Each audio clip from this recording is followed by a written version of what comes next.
আসসালামু আলাইকুম, আমি মাসুদুর রহমান। টুরস নাইটের পক্ষ থেকে সবাইকে শুভেচ্ছা এবং অভিনন্দন। আজ আপনাদের নিয়ে যাব রাজধানীর খুব কাছাকাছি একটা এলাকায়, যার নাম দিয়াবাড়ি, উত্তর 18 নম্বর সেক্টর। রাজকের ধারা তৈরি করা এই নতুন শহরটিকে চারপাশ ঘুরে আপনাদের দেখাবো। এর আশেপাশে কি আছে, কি দেখবেন, কোথায় যাবেন, এবং এই নতুন যে শহরটি তৈরি হয়েছে তার চারপাশে কেমন।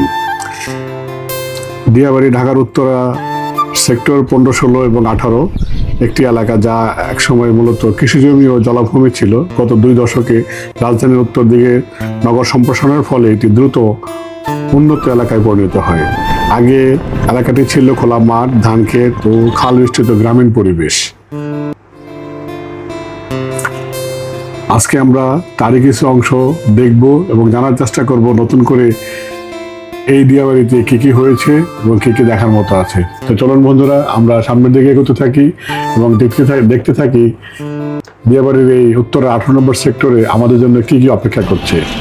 তো আজ আমরা ঘুরে দেখব এই সম্পূর্ণ এলাকাটি এবং বোঝার চেষ্টা করব এখানে কতটা সময় একত্রে কাটানো যায় বা যাবে, আর কি খাওয়া যাবে, কোথায় খাওয়া যাবে, কি পাওয়া যাবে।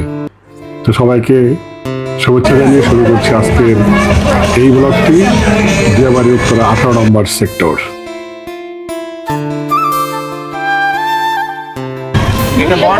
এটা মুড়ি, এটা এখানে আসলে ভোজন রসিকরা পেয়ে যাবেন বিভিন্ন ধরনের স্ন্যাক্স, তার সাথে পোড়া রুটি এবং মালাই চা। আরও পাবেন শিশুদের জন্য খেলাধুলার স্থান এবং বিভিন্ন রকম রাইস, তার সাথে পাবেন ভারী খাবার দাবার। এবং সন্ধ্যাবেলায় দেখতে পাবেন আলোকিত এই নগরী এবং রাস্তাঘাট খুবই চমৎকার। তার সাথে সন্ধ্যার যে মিটি মিটি আলো, দূর থেকে বিল্ডিংগুলোকে মনে হবে তারার মতো। এই সব মিলিয়ে দিয়াবাড়ি এখন পর্যটনের দ্বার প্রান্তে। তো বন্ধুরা, আমরা সেটাই দেখব আসলে কতটা সুন্দর হয়েছে আমাদের এই ধান ক্ষেত বা বিল, খাল, সেটাকে দেখার জন্য আজ আমরা ঘুরে ঘুরে বেড়াচ্ছি, দেখার চেষ্টা করছি।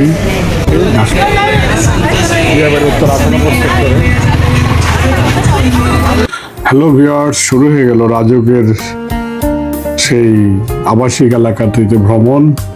ভ্রমণের শুরুতেই খুব সুন্দর চমৎকার চারপাশে সবুজময় করা হয়েছে, সাথে 15 তলা বিশিষ্ট সেই ভবনগুলো দূর থেকে দেখতে ভালোই লাগছে।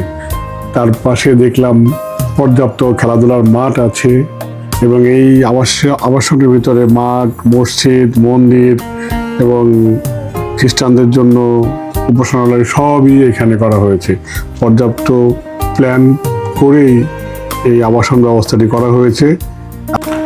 এই আবাসনের ভিতরে পর্যাপ্ত নিরাপত্তাও আছে। প্রত্যেকটা গেটেই আনসারদেরকে দায়িত্ব দেওয়া আছে, তারা তাদের নিরাপত্তামূলক যত কাজ আছে সেগুলো তারা করেন। এবং প্রত্যেকটা বিল্ডিংয়ের নিচেই আমরা দেখতে পেয়েছিলাম সেখানেও বেশ 4-5 জন করে সিকিউরিটি গার্ড রয়েছে, যারা ভিতরে ঢুকতে গেলে ওখানে লেখে কোথায় যাচ্ছেন, কেন আসছেন, কার কাছে যাচ্ছেন, এই ধরনের কোশ্চেনের অ্যান্সারগুলো দিয়েই ভিতরে প্রবেশ করতে হয়। যা আমার কাছে মনে হয়েছে যে আসলে একটা উন্নত এলাকার যে মানসম্মত যে গুণগত মান থাকা দরকার এখানে সেটা বিদ্যমান। এবং চারপাশটা ঘুরে যা বুঝতে পারলাম যে এমন একটা পরিবেশের ভিতরে করা হয়েছে যাতে মানুষ, এই মুহূর্তে যে জায়গাটা আমি দেখতে পাচ্ছি আমার বাম পাশে, এটাই হলো সেই মসজিদ।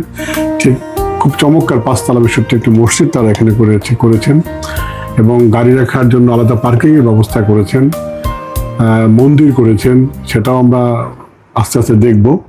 তো যেটা বলছিলাম আর কি, ভিতরের যে নিরাপত্তার কথাগুলো আসছে, পর্যাপ্ত নিরাপত্তার চাদরে মোটামুটি ঢাকা বললেই চলে।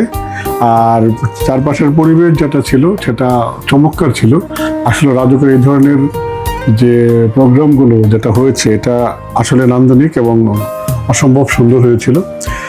আশা করি আমরা যে ভবিষ্যতে আমাদের যে নতুন শহর গড়ে উঠছে সেগুলো এই ধরনেরই একটি চাদরে মোড়ানো থাকবে, নিরাপত্তার চাদরে, এবং পরিষ্কার পরিচ্ছন্নতা থাকবে। আমি যেটা শুনতে পেরেছিলাম রাজকের এই প্রকল্পটিতে আরও উন্নত মানের সিকিউরিটির ব্যবস্থা খুব শীঘ্রই হবে আশা করা যায়। আর তার চারপাশের যে পরিবেশ ছিল লেক বেষ্টিত, সেটাও চমৎকার ছিল। তবে লেকের পানিগুলোতে কিছুটা দুর্গন্ধ ছিল, আর গাছপালাগুলো চারপাশে অপরিষ্কার ছিল, সেটা সাধারণত থাকে। তবে আসলে আরো পরিষ্কার পরিচ্ছন্নতা আমরা চাই। এই মুহূর্তে যে লেকটি আপনারা দেখতে পাচ্ছেন, এটা ঠিক আমাদের এই প্রকল্পের পাশেই এরকম গাছপালা লাগানো হয়েছে। এখানে পরবর্তীতে আসলে বনায়নের যে কাজটি সেটি করা হয়েছে। আমি লোকমুখে যেটা শুনেছিলাম যে এখানে প্রথমে কিছু দোকানপাট বসেছিল, পরবর্তীতে সেগুলোকে উঠিয়ে দিয়ে এই জায়গাটাকে বনায়ন হিসাবে করা হয়েছে, সংরক্ষিত এলাকা। তবে মানুষজন যেতে পারবে, বসতে পারবে, ঘুরতে পারবে।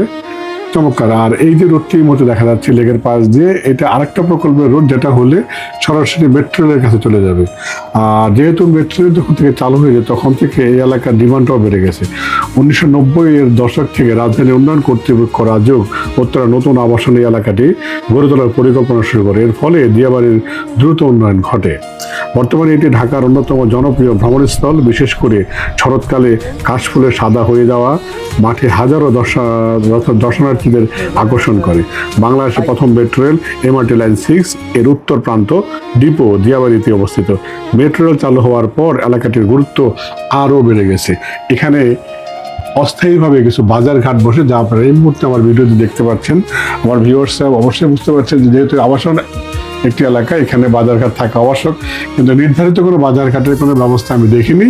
তবে রাস্তার পাশে সকাল, দুপুর এবং বিকালে 3 বেলায় এই বাজারটা বসে। এখানে তো কাঁচা শাক সবজি, মাছ, মাংস সবই পাওয়া যায়। এরপরে বিকেলে যেটা হয়, এখন যেটা দেখতে পাচ্ছেন, এই জায়গাটাতে ফাস্টফুডের একটা মার্কেট বসে, এটা সন্ধ্যার পরে। এখানে সবই পাওয়া যায়, আপনারা যা খেতে চান এখানে সবই পাবেন। এবং এর পরের অংশটা যেটা আরো একটু দূরে, যে এই মুহূর্তে আমরা যে রওনা দিয়েছি, আমরা পেছনে সেই প্রকল্পটি ফেলে রিক্সা দিয়ে যাচ্ছি। সামনে একটা লেক আছে, লেকের উপরে একটা ব্রিজ আছে। ব্রিজটা পার হওয়ার পরে আরো কিছু দর্শনীয় স্থান আছে, আমরা সেখানে রওনা দিয়েছি। চলুন বন্ধুরা, যেতে থাকি আর এর নান্দনিক যে পরিবেশ বা সৌন্দর্য সেটা উপভোগ করতে থাকি। তবে একটা কথা বলতেই হয় যে যেহেতু এখানকার প্রায় জিনিসই সুন্দর, আমাদের আরো সচেতন হতে হবে, আরো ভালো কিছু করার চেষ্টা করতে হবে, যাতে করে শহরটা শুধু যারা থাকবে তাদের কাছে নয়, এবং দূর থেকে যারা দেখবে তাদের কাছে যেন ভালো লাগে। ঢাকার বুকে এরকম এত জায়গা টিলা টিলা করে রাখা, এটা অসম্ভব, কিন্তু আসলে এখানে এরকম জায়গা কিন্তু এখনো আছে। মেট্রো রেল হওয়াতে যেটা হয়েছে, এলাকাটা ডেভেলপ হচ্ছে, এলাকাতে বাড়িঘর হচ্ছে, আস্তে আস্তে এলাকাটা আরো সৌন্দর্য হবে। তবে আমাদেরকে যেটা লক্ষ্য রাখতে হবে, যারা এই দায়িত্বে আছেন তাদেরকে, যেমন রাজউককে লক্ষ্য রাখতে হবে যাতে কোনোভাবেই অনিয়ন্ত্রিতভাবে কোনো বাড়ি ঘর এই এলাকাতে আর ঘুরে না ওঠে। যা হবার তা তো হয়ে গেছে। ঢাকার যত সর্বনাশ তা তো অনেক আগে থেকেই হয়েছে। এখন নতুন করে যে আবাসন এলাকাগুলো হচ্ছে, এগুলোর সর্বনাশ আমরা দেখতে চাই না। আমরা এই ব্যাপারগুলোতে যারা সরকারি কর্মকর্তা কর্মচারী আছেন তাদেরও দৃষ্টি আকর্ষণ করছি। এই মুহূর্তে যে লেকগুলো দেখতে পাচ্ছেন, এই দিয়াবাড়িতে এরকম অসংখ্য লেক রয়ে গেছে, যে লেকগুলো চারপাশে পর্যাপ্ত জঙ্গলে ভরপুর। আমি বলবো না সবুজে ভরপুর, কারণ এটা জঙ্গলই বলে আমাদের এলাকায়। এবং তার উপরে দেখতে পাচ্ছেন সে মেট্রো রেল চলে গেছে মাথা বরাবর, এবং সামনে এসে একটা স্টেশনও আছে। তো স্টেশনগুলো যদিও 4-5টা পরিষ্কার পরিচ্ছন্ন, কিন্তু লেকের আশেপাশে পার্কগুলো আমি যতটুকু দেখেছি ততটা পরিষ্কার পরিচ্ছন্ন নয়। সেটা আমাদেরকে আরো গুরুত্ব সহকারে দেখা উচিত বলে মনে করি। কারণ যেহেতু এটা আধুনিক শহরে রূপান্তরিত হয়েছে, এর আমাদের আরেকটি শহর আছে 300 মিটার দিকে, ওখানেও শহর হচ্ছে। সেই তুলনায় আমাদের সাভার এবং মিরপুরের খুব কাছাকাছি এই দিয়াবাড়ি। যদি এটা আরো সৌন্দর্য করা যায় আর কি। আমরা বিদেশ থেকে অনেক ভিডিও দেখি, সেখানে দেখা যায় সুইজারল্যান্ড, ইংল্যান্ড যে লেকের পার্কগুলো, আমরা যেহেতু দেখি, আমাদের বলতে অসুবিধা নেই, আমরা ইচ্ছা করলে ওই ধরনেরও কিছু একটা করতে পারি। এই যে এই মুহূর্তে যে লেকটির পাড়ে আছে, এখানে নৌকা ভ্রমণ করা যায়, বাচ্চাদের শিশুদের কিছু খেলাধুলার জায়গা আছে। কিন্তু একটা কথা হলো যে যাই হচ্ছে, এখানেও কোনো নিয়ম কানুন দেখিনি। মানে নৌকাগুলো গোছালো না, অপরিষ্কার। হাইকিংয়ের যে ব্যবস্থাটা আছে, অনেকে দেখায় যে হ্যাঁ অনেক সুন্দর এখানে করা যাচ্ছে, কিন্তু আমি যেটা গিয়ে দেখেছি সেটা হলো এখানে বেসিক্যালি ওরকম নিয়ম কানুন নেই। তবে আমরা যাকেই কাজটা দিব না কেন, যেই কাজটা করুক না কেন, আমাদের একটা নিয়ম কানুন থাকবে, এটা আমি আশা করতেই পারি। যেহেতু আবাসন এলাকায় মানুষজন থাকে, তাদের সুযোগ সুবিধা দেখা দরকার। এই মুহূর্তে যে জায়গাটায় আছি আমরা, এটা হলো বউবাজার বলে এটাকে। এখানে এটা মুড়ি, এটা কলিজা, এটা হাট চর্বি বাদে করু, আর এটা হাঁস, এটা দেশি, আর ওটা কাঁকড়া। তাহলে হাট চর্বি বাদে আর চালের রুটি, তাই তো? চালের রুটি সেটা। সুপ্রিয় ভিউয়ার্স, আমরা এইখান থেকে চাউলের রুটি এবং হাঁসের মাংস টেস্ট করেছিলাম। এটা খুব ভালোই লেগেছিল আমাদের কাছে, মোটামুটি একদম খারাপ না, খাওয়া যাবে। তবে একটু ঝাল লেগেছিল, আর আরেকটু মাংসটা নরম হলে খেতে ভালো লাগতো। তো সর্বোপরি সব মিলিয়ে ভালো, একদম খারাপ না। আর এই জায়গাটাতে থেকে আমরা খেয়েছিলাম হলো পোড়া রুটি এবং মালাই চা যেটাকে বলে, এটাও চমৎকার হয়েছিল এখানে এবং খুবই সুস্বাদু ছিল। এখানে আসলে আপনারা এই দুটা খাবার আমি খেয়েছিলাম, ভালো লেগেছে। কিন্তু আপনারা যদি আরও অন্য কিছু খেতে চান, সেটাও খেতে পারবেন। তো আমরা এই মুহূর্তে যে দিয়াবাড়ির বউবাজারে উপস্থিত আছি আমি, এবং আমি অলরেডি মালাই চা এবং পোড়া রুটি খাওয়ার জন্যই বসছি, এবং তারা আমার জন্য সেটা তৈরি করতেছে। আশা করি খুবই ভালো লাগবে, এবং আমার ভিউয়ার যারা আসবেন তারাও আসলে আমার এই দুটা খাবারই টেস্ট করবেন। তা আমি খাবো এবং খাওয়ার পরে আপনাদের জানাতে পারবো যে আসলে খাবারটা কেমন হয়েছিল আর কি। তো দিয়াবাড়ির এই জায়গাটাতে আসলে সবাই মিলে গেলে ভালো একটা সময় স্পেন্ড করতে পারবেন। তো চলুন বন্ধুরা, এই মুহূর্তে আমার সামনে চলে আসছে সেই মালাই চা এবং পোড়া রুটি, দেখতে পাচ্ছেন। দেখতে খুবই লোভনীয় এবং সুস্বাদু মনে হচ্ছে। পরবর্তীটা আমি খেলে বুঝতে পারবো আসলে যে আসলে কেমন হয়েছে এটা। তো যাই হোক, খাবার চলছে।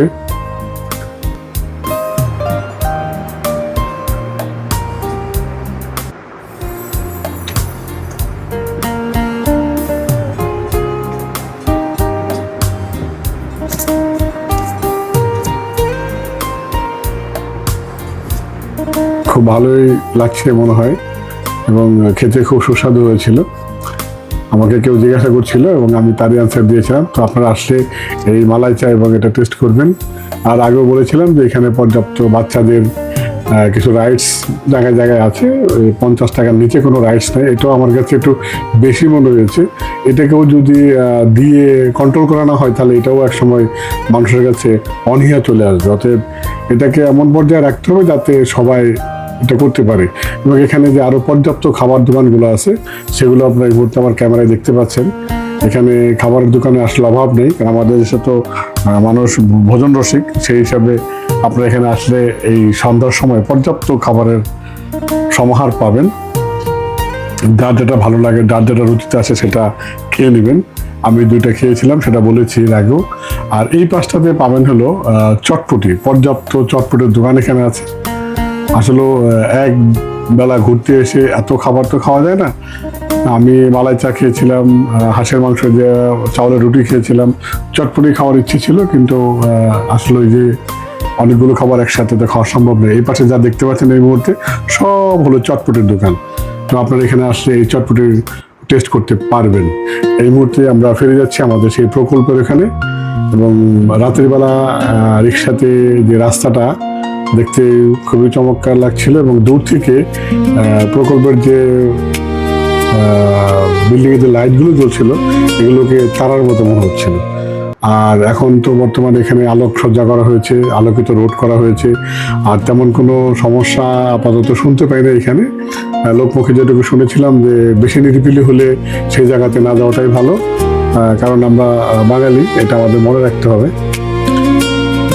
একটু বুঝে শুনে চলাফেরাটা করতে হবে। তো আমার ভিউয়ারদেরকে বলবো, যারা এখানে আসবেন অতটা রাত করবেন না, আমার মতো 7টা 7:30 পর্যন্ত সর্বোচ্চ। আর আসলে সকালের দিকে আসবেন, যাতে পুরোটা ঘুরে ফিরে দেখে যেতে পারেন আর কি, কোথাও কোনো সমস্যা না হয়। আমি যেহেতু সাভার থেকে আসছিলাম, আমার 7টা 7:30টার মধ্যে আমার ঘোরা কমপ্লিট হয়ে গেছিলো। আর যেহেতু কিছু খাবার দাবার খাবো ভাবছিলাম, এর জন্য সন্ধ্যার পরে না গেলে তো আবার এই আপনার স্ট্রিট ফুডগুলো ওখানে পাওয়া যায় না। তো যাই হোক, তারপরে সতর্ক থাকবেন।